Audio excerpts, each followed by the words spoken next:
I was a ranger for Glacier National Park in northern Montana. We got a call around 3 a.m.-ish for a camper in distress near our post that would require a 45-minute hike through some pretty rocky terrain to get there. So we geared up and started hiking. Me and my partner are about 30 minutes into our hike when I just get a gut feeling that something isn't right. Keep in mind it's pitch black, only using headlamps in the middle of grizzly territory.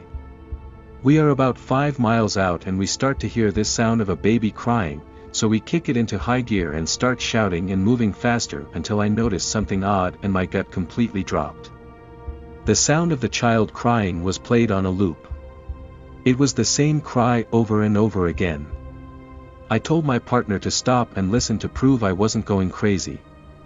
He was a new hire and I just saw all the color on the kid's face vanish when he realized also. We decided to hightail it out of there fearing for our lives and the unknown. Never got another call of a stranded camper after we left. I still get chills every time I recall that moment.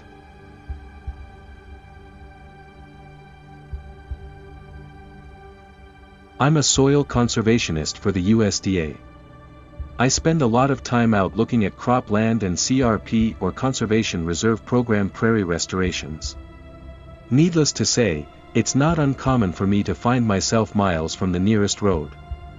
One time I was out looking at CRP in a heavily wooded area of my county. I was probably half a mile or so off the road on a trail when I came upon a small clearing with what appeared to be an abandoned playground and school bus. There was a rusty swing set and a huge rainbow merry-go-round.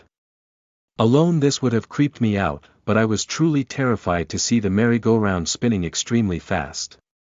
There was no wind in the clearing, so somebody, or something, had to have been making it spin. I called out and nobody answered. I turned around and left. I figured it may have been an old school, so I took a look at our old maps and asked our archaeologist to look into it. We couldn't find anything about it. I haven't gone back. I told my boss he could go look at it. Not sure if he ever did. I'm not a superstitious person, but this made the hair on my neck stand up.